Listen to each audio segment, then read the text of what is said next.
Chaturi made some notes when I gave a class last time on the 20th, I think. She made these notes from the speech I made, and I made copies to distribute to everybody. And if you have any question out of this, you can ask me now. Are these notes clear to you? Clear to everybody?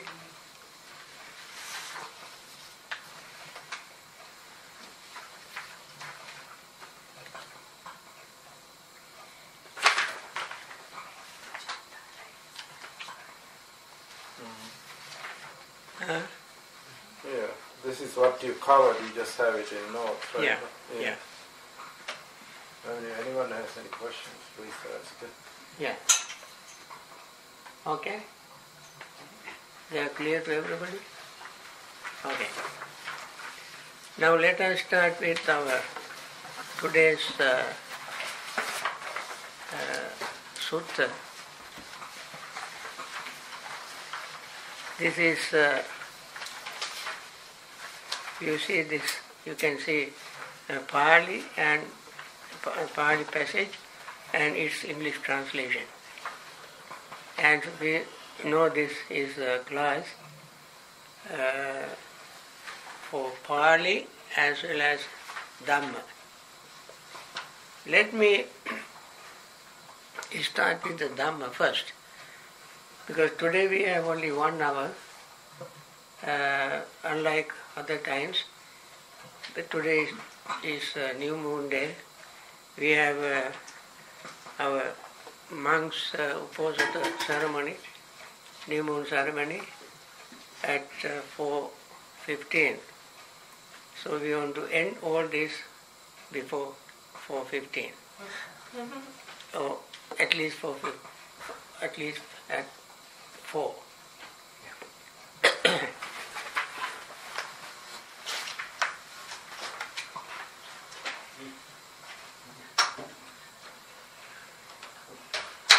Is somebody else coming? No, Bhante, we have a bee in here. Lee, close the door. Okay, Bhante. More people are coming. And bring then, a chair or something. Okay. Yeah. We need to get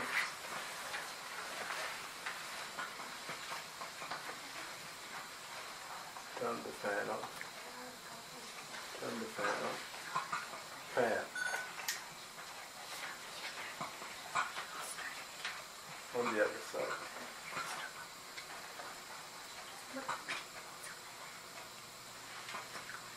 Turn that down and the fan is on. come on, please. Some more people are coming.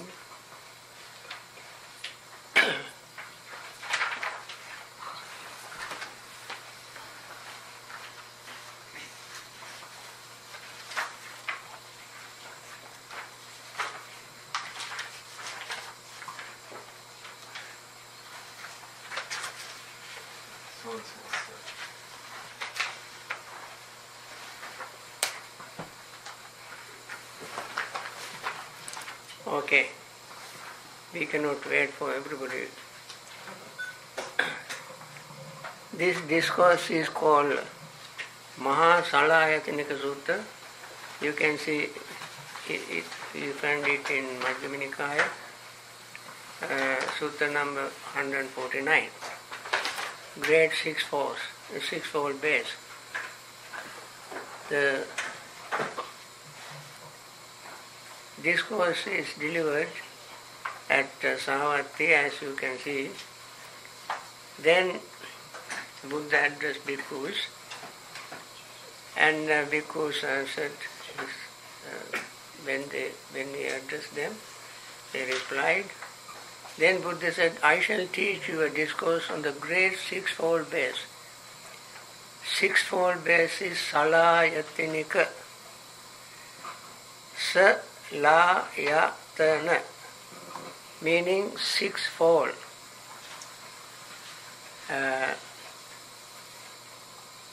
Ayatana means base. Sa stands for cha. Cha ayatana becomes Salayatana. That is, Sa ayatana joined together, and then when these two words combine, L is added. There is a grammatical rule in Pali, Ya, Va, Ma, Da, Na, Cha, Ra, La. These 8 consonants can be added when two words are joined together. So here L is added. Sa, Cha, Ayatana, Cha, Layatana. Then Cha is replaced with Sa. That is how it became Salayatana.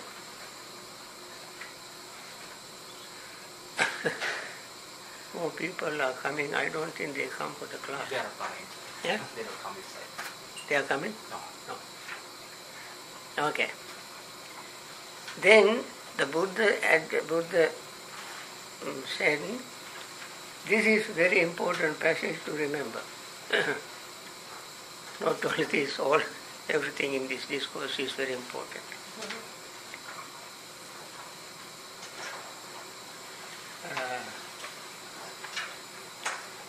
When one does not know and see the eyes as it actually is, then it goes on.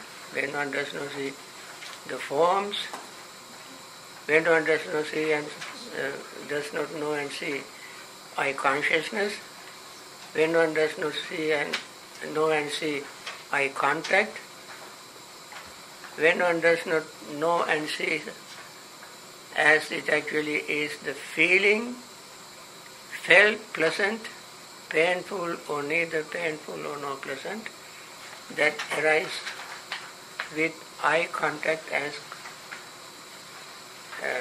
as condition. Now,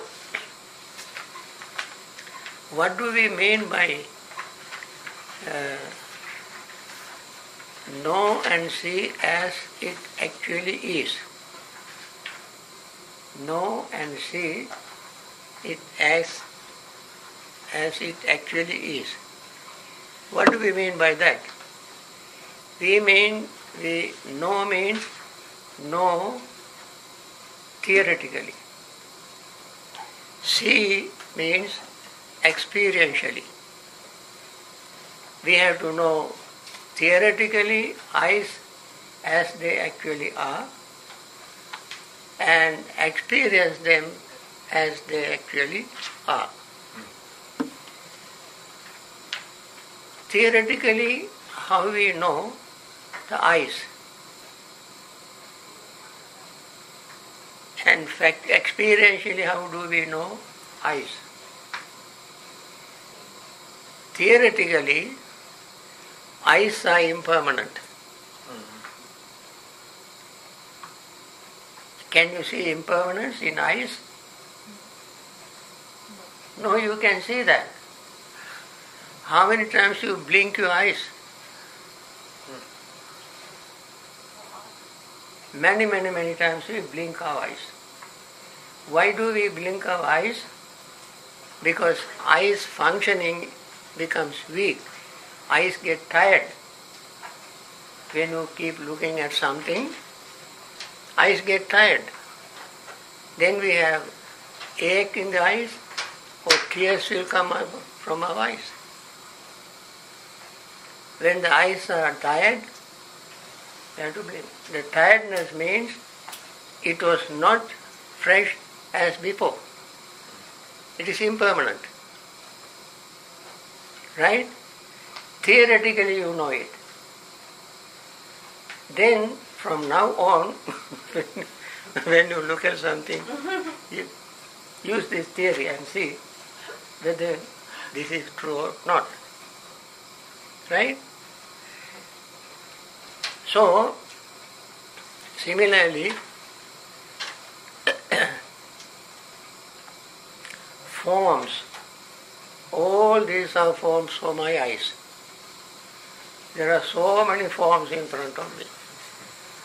They are animate forms. There are inanimate forms around me. All these forms also are theoretically impermanent, practically impermanent. For instance, theoretically any theories you can understand as a theory.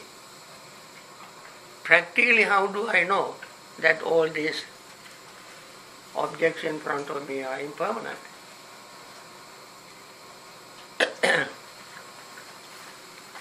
When I want to focus on one, everything else becomes blurry or not clear.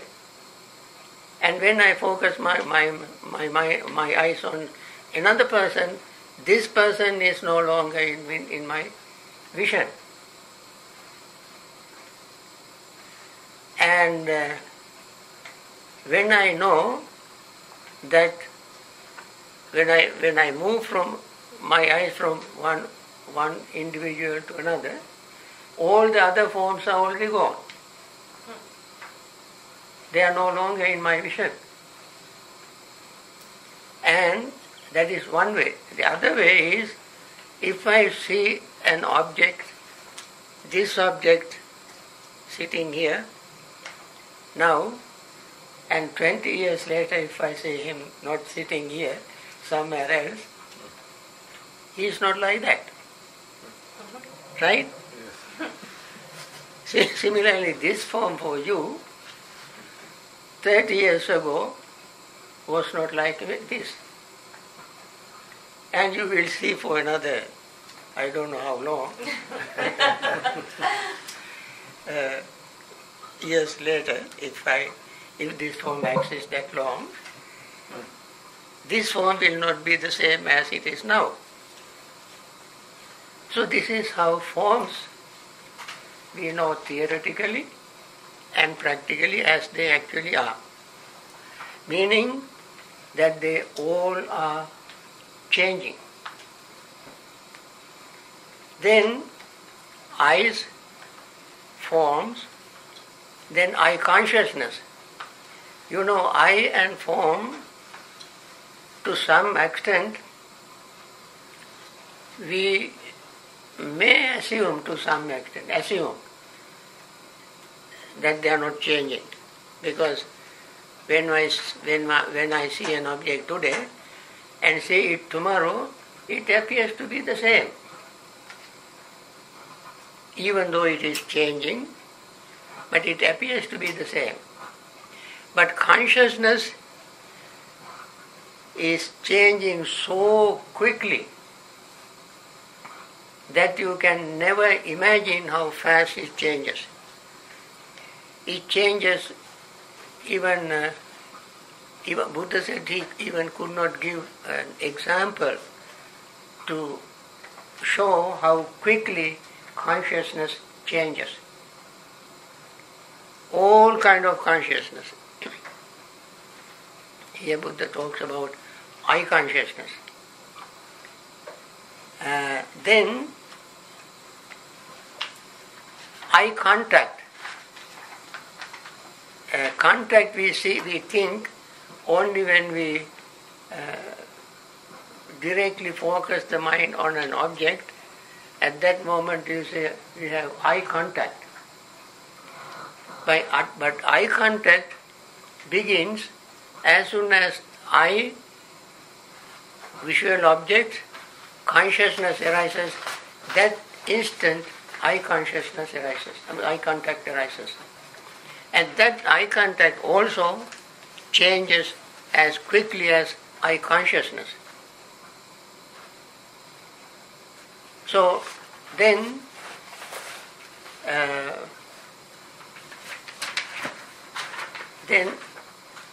see actually feelings. As soon as the conscious contact arises, along with that feeling arises. That feeling can be pleasant, unpleasant or neutral. They also change. Now, these 5 steps with regard to the eye, object, eye consciousness, eye contact, and the feeling, pleasant, unpleasant or neutral. All these happens and change as quickly as we blink our eyes. Very quickly they change. So theoretically we know that, but when we pay mindful attention, even practically we understand this. So we need first to have a theoretical understanding, and then we put the theory into practice, then we can see they actually are, how they actually are. And here Buddha says, when one does not know and see the eye as it actually is, and so forth, eye, object and so forth, as they actually are, then what happens? Next paragraph says, then one is inflamed by lust for the eye.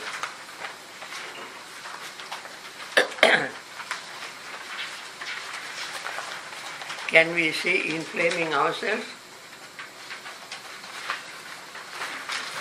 No. Not natural. We don't see inflaming ourselves. But our mind inflames. It is the mind that inflames. If the body inflames, this room is not enough for all of us to see. Need the fire extinguisher. Body inflamed after death. Right? Buddha is not talking about what happens to us after death.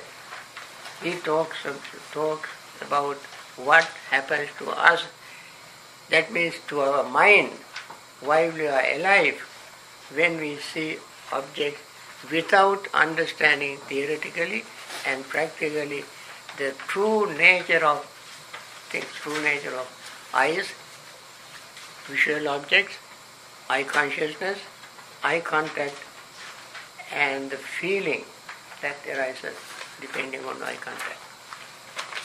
And as we don't see them actually as they are, our mind inflamed with by lust for the eye. Lust for the eye. 4 forms, for eye consciousness, for eye contact, for the feeling felt as pleasant, painful, or neither painful or no pleasant, that arises with eye contact as condition. So, then what happens? Next step, when one abides inflamed by lust, fettered, infatuated, contemplating gratification, then the 5 aggregates affected by clinging are built up for oneself in the future. Now, this is how we, being ignorant, prepare ourselves for future 5 aggregates. We have now 5 aggregates. Out of these present 5 aggregates, we prepare our future aggregates. Aggregates affected by clinging. They are called pancha upadana. Upadana means grasping, holding, clinging. I mentioned one time in our class, adana is taking. Adinna adana. Adana means taking. Dana means giving. Upadana means clinging. All come from the same root, dana. Dana is giving, adana means taking, upadana means clinging, grasping. So, one question, Bhante. Yeah? I understand you had mentioned about the impermanence that we have to see with, but is it also that we have to see with three characteristics, not just the impermanent, but also with the dukkha and anicca when we are seeing it, because it says the one is inflamed by lust. So that comes only when what we are seeing we consider as grasping. yeah, So that is we are not understanding the anatta. right. Actually, that is another discourse. we may discuss sometimes later. That's one whole discourse. For now we stay with anatta, anicca. Now, fettered, infatuated, then contemplating gratification. This is the words are used in a very sequential, logical way. What is that noise? Noise.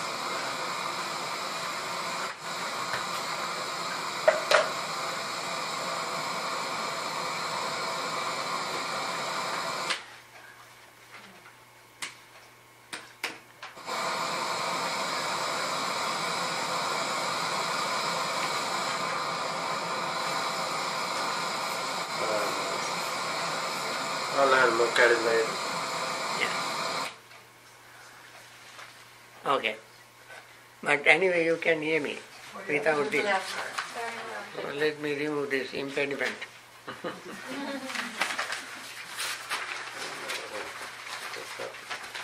Okay. Too many interruptions. Noise. Now,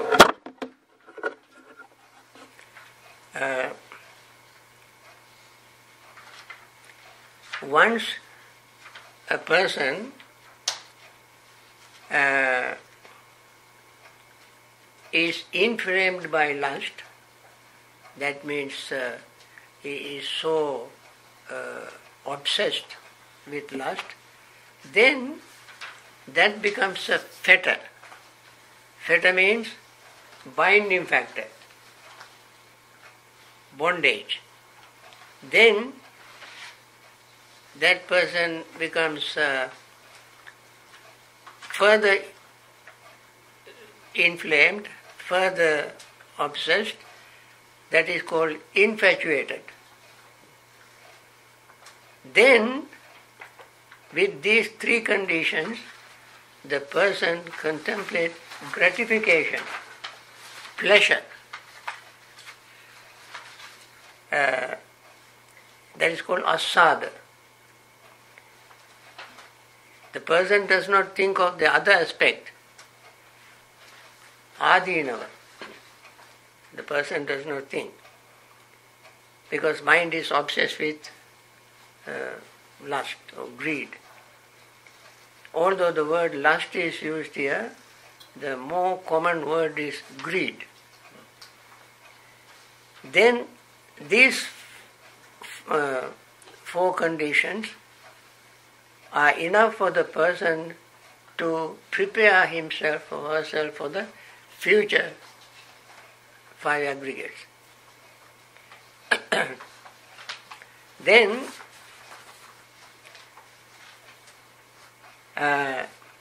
one's craving, this is beautiful description, we mentioned it several times, the description of craving.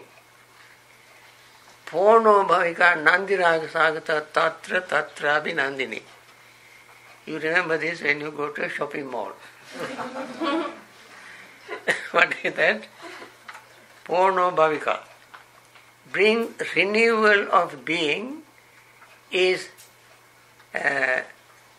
accompanied by delight and lust, and delight in this and that. Delight in this and that.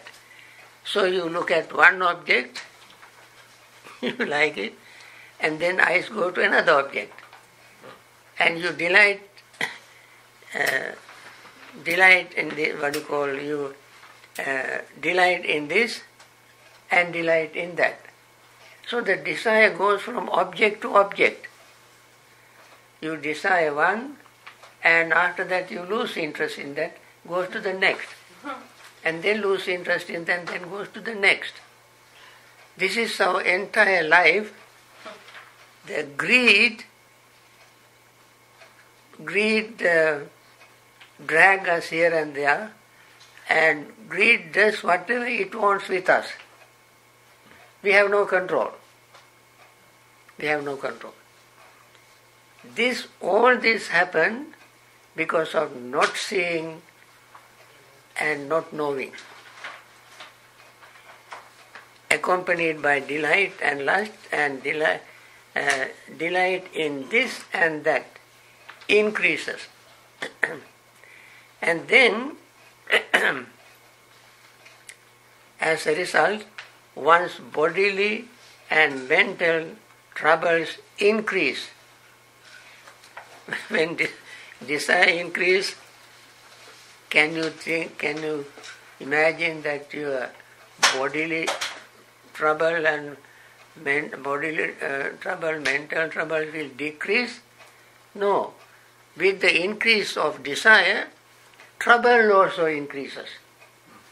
The more you have to have pleasure, but what you have instead, more trouble, isn't it? Not less trouble. We collect things to reduce our problem and suffering. Instead, we increase. If I have one object here, it is easy for me to clean and dust and keep it neat. If I had two objects, I have to increase that effort, double.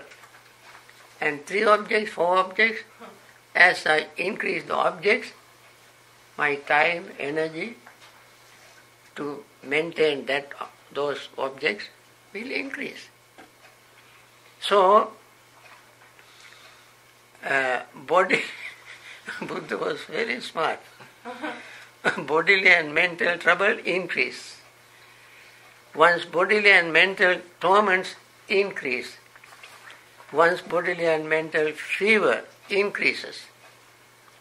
And one's experience bodily and mental suffering increase. So, those are the things we have to accept. When greed increases, all the problems increase.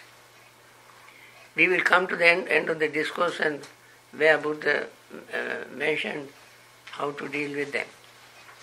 So, then Buddha went to other side of the picture. When one knows and sees the eyes as it actually is, and so forth, all these that we mentioned negatively, now we put them in a positive way. When we see and know eyes, objects, eye consciousness, eye contact, feeling, actually as they really are, then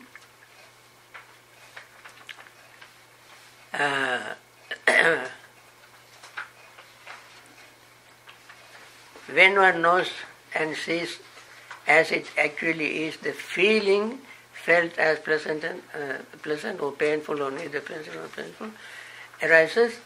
That arises with the eye contact and so on. Then one is not inflamed by lust for the eye, for forms, for eye consciousness, for eye contact, and the feeling felt as pleasant or painful, or neither painful nor pleasant, that arises with eye contact. So he goes on like that. And then, when one abides uninflamed by lust, just the opposite of what we have discussed earlier. And then we go, I don't have to repeat it because we just put the positive side of what we said earlier. Then,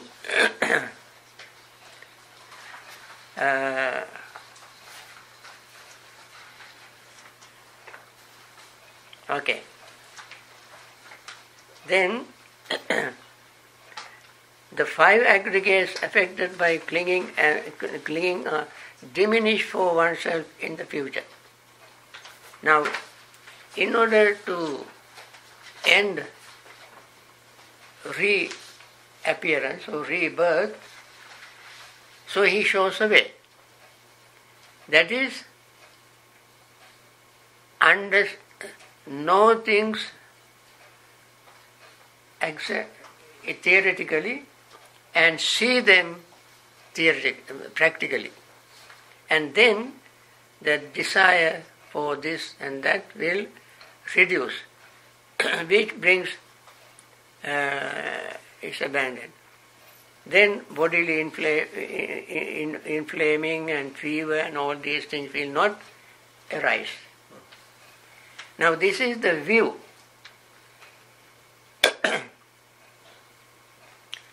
This is what is called right view.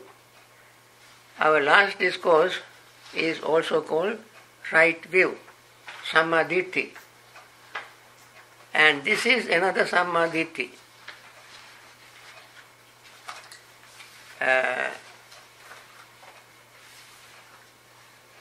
The view of a person such as this is right view. His intention is right intention. What is the intention? What is the intention? Intention is to reduce greed. Reduce greed. Intention is to know theory and see in practice. That is intention. Then his effort is right effort. What is the effort? Effort to reduce desire, greed, effort to know theory, and effort to see things exactly as they are. Then his mindfulness is right mindfulness. Of course, in right mindfulness, only in right mindfulness can you see impermanence, unsatisfactoriness, selflessness, only with right mindfulness. And then his concentration is right concentration. Concentration also is built up by elimination. Eliminating unwholesome states slowly and gradually, and then developing wholesome mental states, one develops, gain concentration.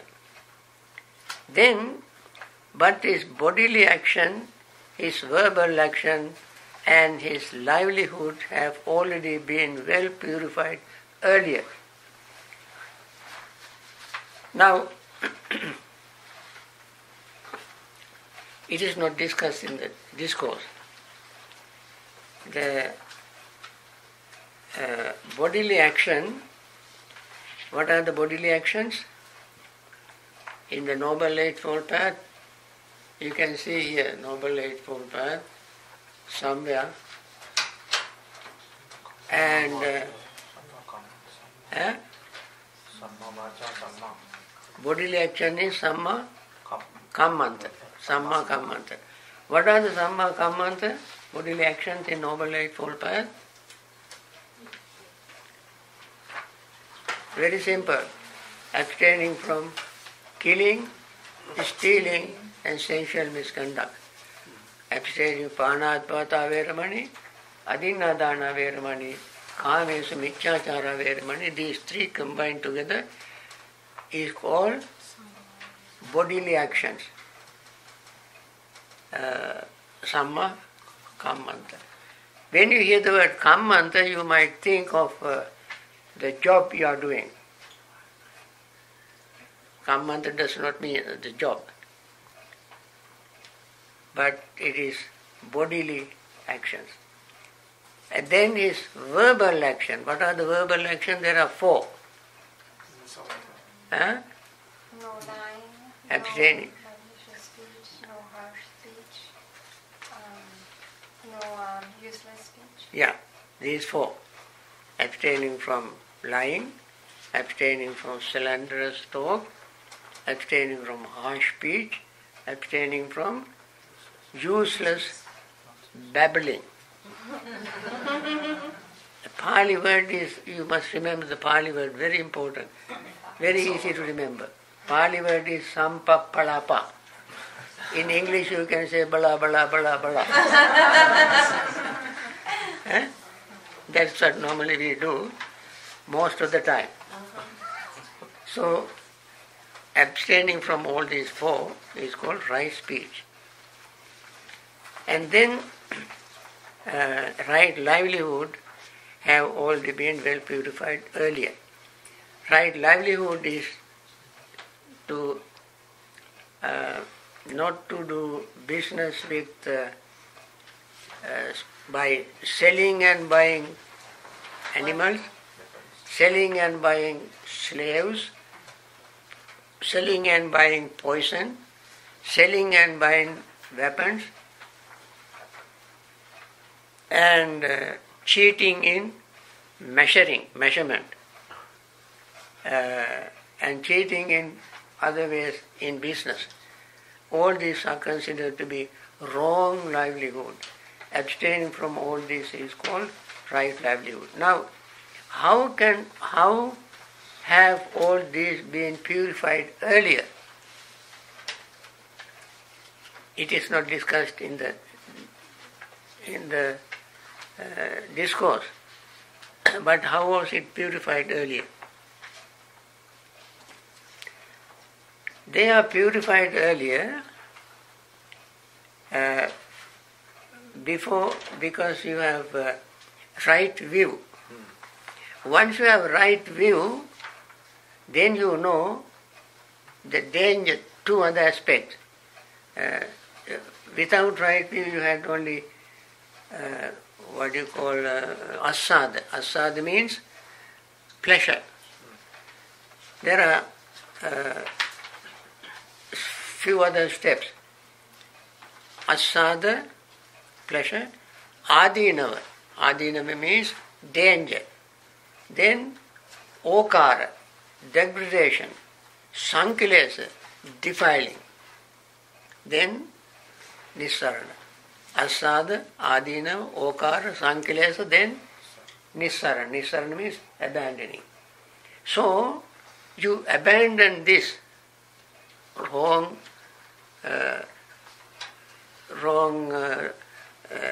action, wrong effort, what you call wrong speech, and wrong livelihood.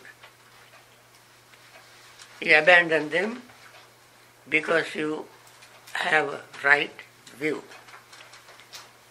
Therefore, from that point onwards, what you do is right effort, right mindfulness, right concentration, and right view, right intention, right effort, right mindfulness, right concentration. These 5 steps you follow after that.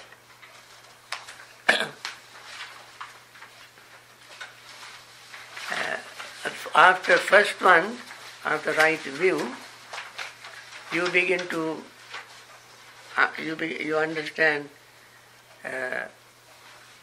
not only asada, but you understand adinava, okara, sankilesa. Adina means danger, okara means degradation, lowering yourself, your dignity, your honor, and then abandoning. This is how those steps are purified. And then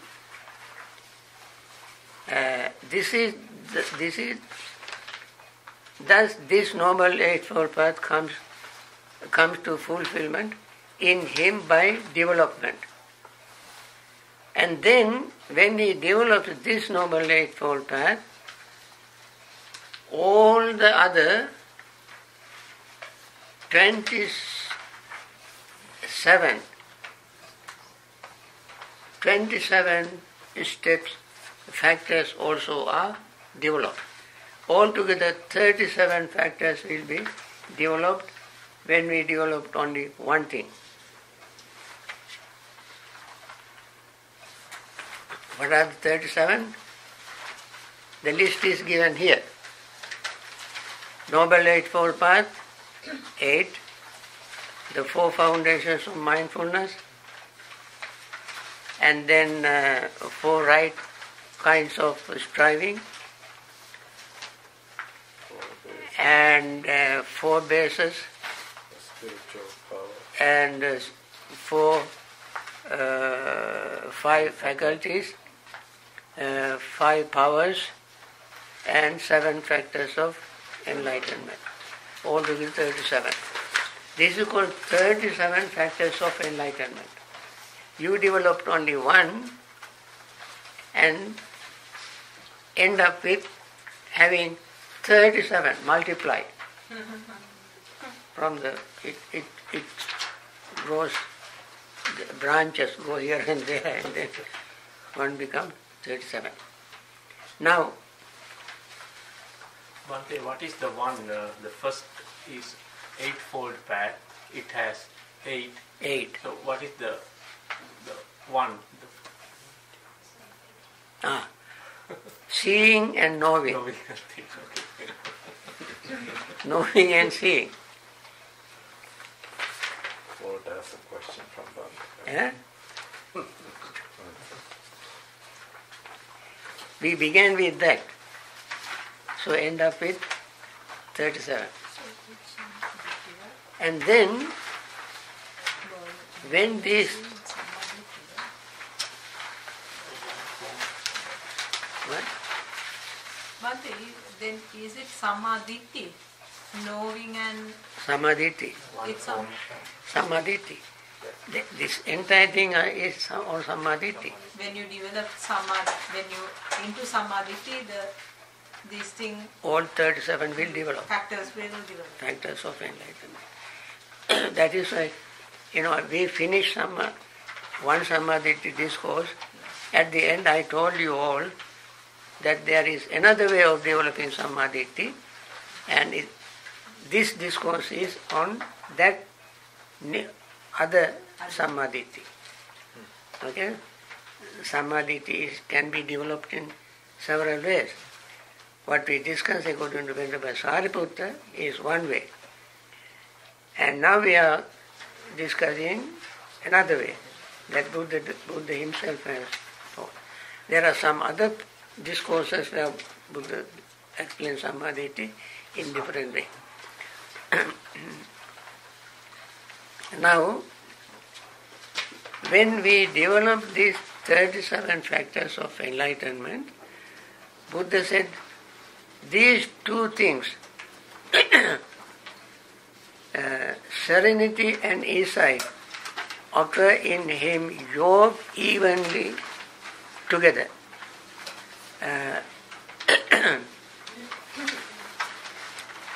I don't know whether you are familiar with terms that I mentioned earlier. We develop mindfulness, practice mindfulness and concentration. Either you start the practice with mindfulness and end up in concentration, or you start with concentration, end up in mindfulness, or you develop these 2 together. That's called Gunaratana. In Pali it is called Samatha Pubbangama Vipassana, Vipassana Pubbangama Samatha, and Yuganadha. Yuganadha means two. The word Yuganadha is mentioned in the discourse itself.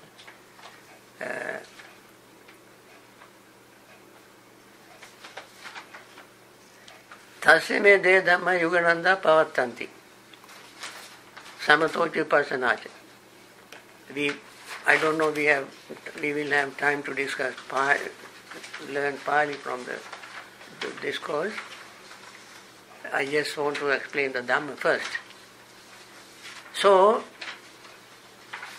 there are four ways.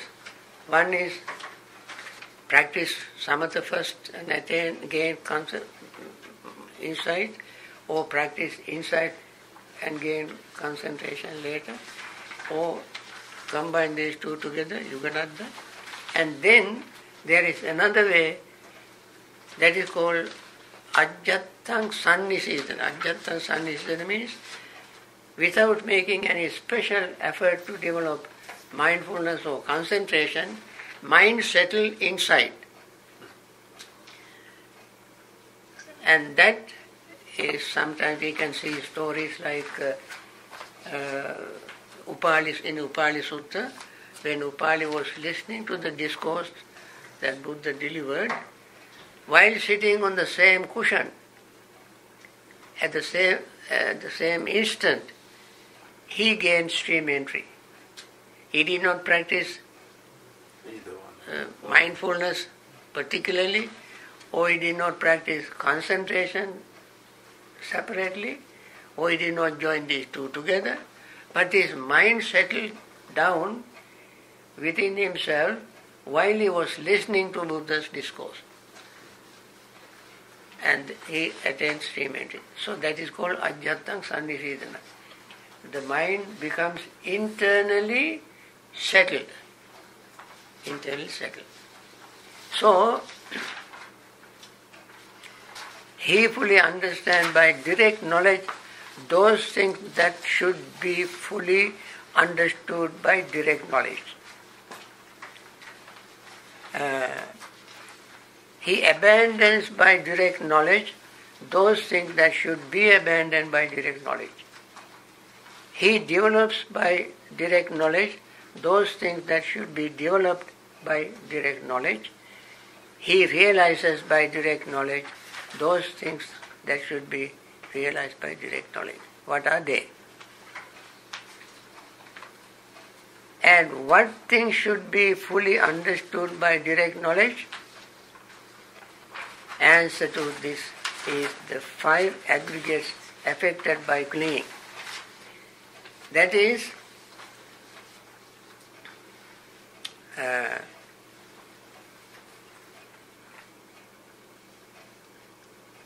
pariññaya should be understood.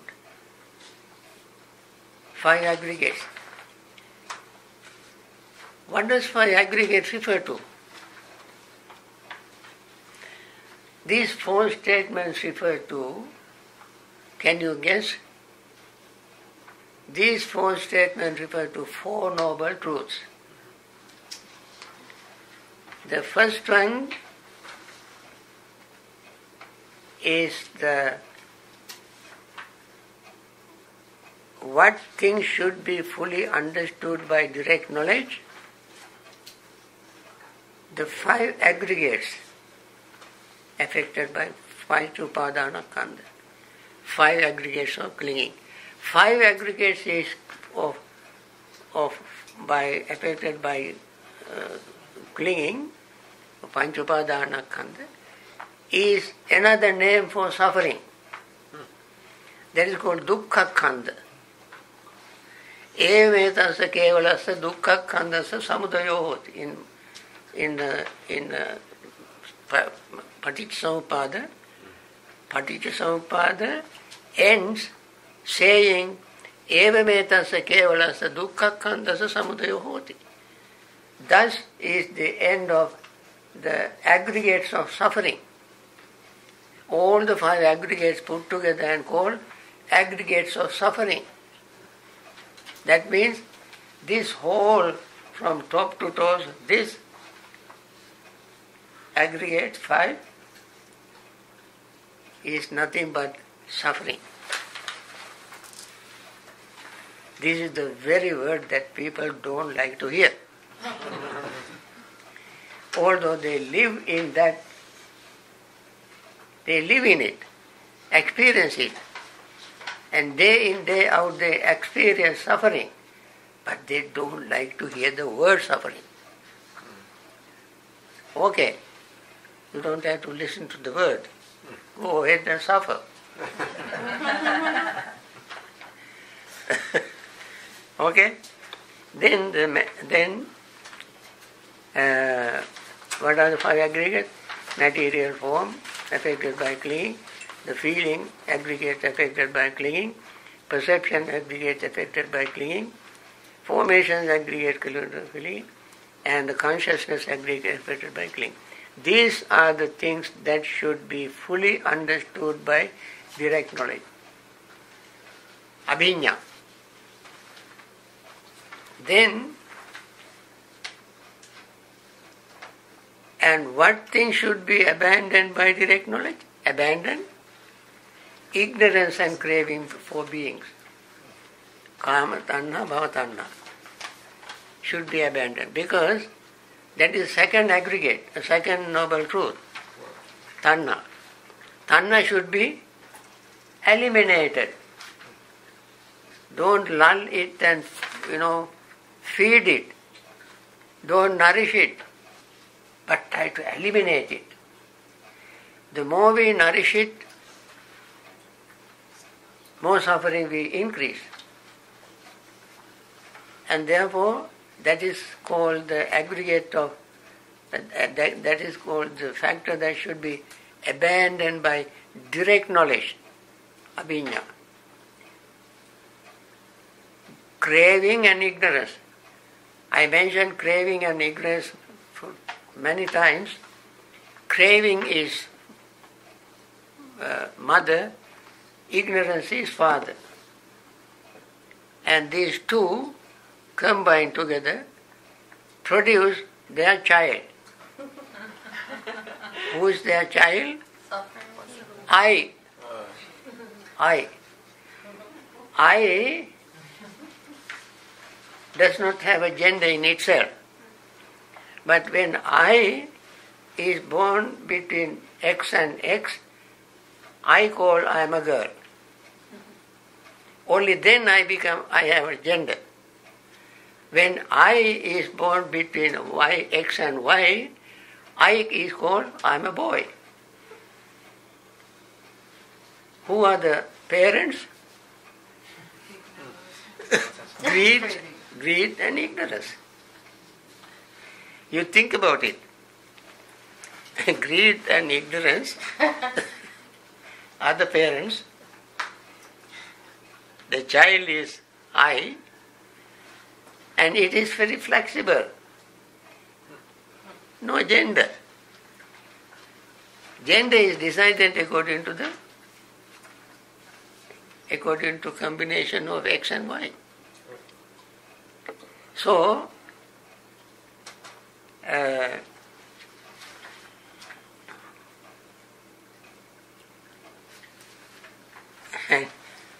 these two things should be abandoned to reduce to abandon I. I can be abandoned by abandoning greed and ignorance. So long as we have I, suffering is bound to happen. Bhante, you mean I means myself, right? Yeah. Ego. Yes. And that is actually, we call tanha, mana, ditti, etang mama, eso hamasme, eso me atta. Etang mama, this is mine, this is mine, this is mine, is tanha, craving. Eso hamasmi, this I am. This is I. Etang mama, eso hamasmi. Eso hamasmi means I am means mana, conceit. Anytime we say I, conceit is increasing. Conceit. Then eso me atta, this is myself, view increases. Ditti. So, tanha, mana, ditti. For Freud, these three things are very important. Id, ego and superego for the Freudian psychology. But for us, these are the troublemakers of suffering, bringing suffering. Bhanteji, just wanted to remind you it's almost 4 o'clock. Right. I want to finish it right now. Thank you very much. Otherwise, okay. What thing should be developed by direct knowledge? Remember the Four Noble Truths? This refers to the Noble Eightfold Path. Developed by direct knowledge, Noble Eightfold Path. Then what should be realized by direct knowledge? Nibbana, Nirodha Satya. So, Buddha ended up with saying how we, with seeing and knowing things exactly as they are, we will be able to realize the Four Noble Truths and liberate ourselves from suffering. This wonderful discourse. I think we must memorize this discourse, easy to memorize because there are a lot of repetitions and easy to contemplate and meditate and have a real understanding of the core teachings of the Buddha, right understanding of the Buddha. I think with this I have no time to go through the Pali and even to discuss Veronica's notes. We have no time, and this is the end of the class. Sadhu, sadhu, sadhu.